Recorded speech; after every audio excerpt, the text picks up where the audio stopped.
ഇന്നത്തെ വീഡിയോയിൽ ഞാൻ പറയാൻ പോകുന്നത് ഞാൻ ഓരോ മാസവും ഏത് രീതിയിലാണ് എൻ്റെ റോസ് ചെടികളെ കെയർ ചെയ്യുന്നത് എന്നുള്ളതാണ്.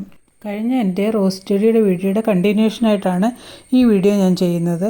അതുകൊണ്ട് കാണാത്തവരുണ്ടെങ്കിൽ ആ വീഡിയോ ഒന്ന് കണ്ടു നോക്കിയിട്ട് ഇത് കാണുമ്പോഴായിരിക്കും കുറച്ചും കൂടെ ക്ലിയർ ആവുന്നത്. പുതിയ റോസ് ചെടി പോട്ട് ചെയ്തതിന് ശേഷം ഒരു 15 ദിവസം കഴിയുമ്പോഴത്തേക്ക് പുതിയ ഷൂട്ട്സൊക്കെ വരാൻ തുടങ്ങും.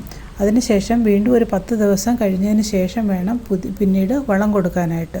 ഞാൻ സാധാരണ ഓർഗാനിക് വളമാണ് ആ സമയത്ത് കൊടുക്കുന്നത്.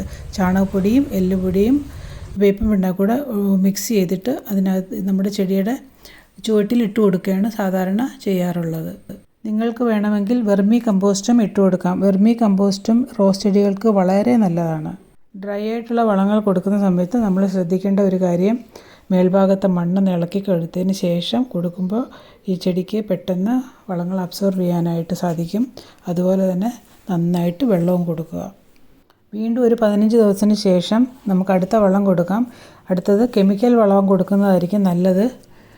ഒരു ലിക്വിഡ് ഫെർട്ടിലൈസറായിട്ടാണ് ഞാൻ സാധാരണ കൊടുക്കുന്നത്. നമുക്ക് NPKയോ അതേപോലെ തന്നെ DAPയോ കൊടുക്കാൻ പറ്റും. അത് നമ്മുടെ ഇഷ്ടത്തിനനുസരിച്ച് നമുക്ക് കൊടുക്കാം. ആദ്യമായിട്ട് കെമിക്കൽ വളം ഉപയോഗിക്കുന്ന ആൾക്കാർ ശ്രദ്ധിക്കേണ്ടത്, നമ്മൾ മിക്സ് ചെയ്യുന്ന സമയത്ത് കറക്റ്റ് അളവ് നോക്കി മിക്സ് ചെയ്യണം. കൂടുതൽ വളമായി കഴിഞ്ഞാൽ ചിലപ്പം ചെടി കരിഞ്ഞു പോകാനുള്ള ചാൻസ് ഉണ്ട്. മിക്സ് ചെയ്യുമ്പോൾ കൂടുതൽ വെള്ളം ഉപയോഗിച്ച് മിക്സ് ചെയ്താലും കുഴപ്പമില്ല.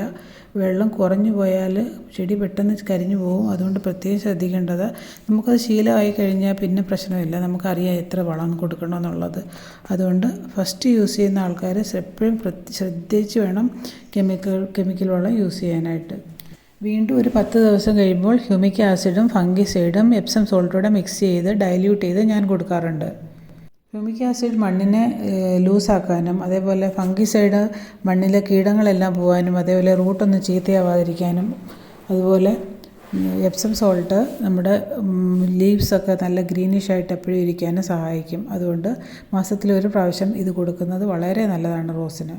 വീണ്ടും ഒരു 5 ദിവസത്തിന് ശേഷം ഞാൻ മൈക്രോ ന്യൂട്രിയൻസ് കൊടുക്കാറുണ്ട്. മൈക്രോ ന്യൂട്രിയൻസും അതേപോലെ വളരെ ഇമ്പോർട്ടൻ്റ് ആയിട്ടൊരു കാര്യമാണ് റോസ് ചെടികൾക്ക്. മൈക്രോ ന്യൂട്രിയൻസിൻ്റെ പൗഡർ ഇപ്പോൾ എല്ലാ നഴ്സറികളിലോ അല്ലെങ്കിൽ ഫെർട്ടിലൈസേഴ്സ് കിട്ടുന്ന ഷോപ്സിലും ഒക്കെ അവൈലബിൾ ആണ്. അതിൻ്റെ പൗഡർ വാങ്ങിച്ച് നമുക്ക് ഡൈല്യൂട്ട് ചെയ്ത് ഒഴിച്ചു കൊടുക്കാൻ പറ്റും. അടുത്ത വളം കൊടുക്കേണ്ടത് നമുക്ക് വീണ്ടും ഒരു 15 ദിവസത്തിന് ശേഷമാണ്. അതിൽ ഞാൻ നോർമലി ചെയ്യാറുള്ളതെന്ന് പറഞ്ഞാൽ കെമിക്കൽ വളവും അതേപോലെ ഓർഗാനിക് വളവും കൂടി മിക്സ് ചെയ്തിട്ടാണ് കൊടുക്കാറ്. കെമിക്കൽ വളമായിട്ട് ഞാൻ യൂസ് ചെയ്യുന്നത് NPKയോ അതേപോലെ തന്നെ DAP ആണ്. ഓർഗാനിക് വളമായിട്ട് ഞാൻ യൂസ് ചെയ്യാറുള്ളത് കപ്പലണ്ടി പിണ്ണാക്കും അതേപോലെ വേപ്പൻ പിണ്ണാക്കുമാണ്. ഈ വളങ്ങളെല്ലാം കൂടെ മിക്സ് ചെയ്ത് ഡൈല്യൂട്ട് ചെയ്ത് ഒരു ദിവസം വെച്ചതിന് ശേഷമാണ് ഞാൻ സാധാരണ ഒഴിച്ചു കൊടുക്കാറുള്ളത്. അതേപോലെ ഉണക്ക സമയത്താണെന്നുണ്ടെങ്കിൽ എല്ലാ ദിവസവും വെള്ളം ഒഴിച്ചു കൊടുക്കണം. ഞാൻ സാധാരണ രാവിലെയാണ് വെള്ളം ഒഴിച്ചു കൊടുക്കാറുള്ളത്. മഴ സമയത്താണെന്നുണ്ടെങ്കിൽ നമ്മൾ മണ്ണ് ഡ്രൈ ആയോ ഇല്ലയോ എന്ന് നോക്കിയതിന് ശേഷം മാത്രം ഒഴിച്ചു കൊടുക്കുക. ഈ രീതിയിലാണ് ഞാൻ റോസിനെ കെയർ ചെയ്യാറുള്ളത്. അതേപോലെ പെസ്റ്റ് അറ്റാക്കിൻ്റെ ഫംഗൽ ഇൻഫെക്ഷൻ്റെ ഒക്കെ കാര്യം ഓൾറെഡി ഞാൻ വേറെ വീഡിയോയിൽ പറഞ്ഞിട്ടുണ്ട്. അതും കണ്ടു നോക്കുക. എന്നിട്ട് ഇഷ്ടപ്പെട്ടാൽ ലൈക്ക് ചെയ്യാനും കമൻറ്റ് ചെയ്യാനും ഷെയർ ചെയ്യാനും സബ്സ്ക്രൈബ് ചെയ്യാനും മറക്കരുത്. ഇനിയും എന്തെങ്കിലും ഡൗട്ട് ഉണ്ടെങ്കിൽ നിങ്ങൾക്ക് കമൻറ്റിലൂടെ ചോദിക്കാവുന്നതാണ്. എനിക്ക് അറിയാവുന്നതാണെങ്കിൽ ഞാൻ പറഞ്ഞു തരാം. ഓക്കെ.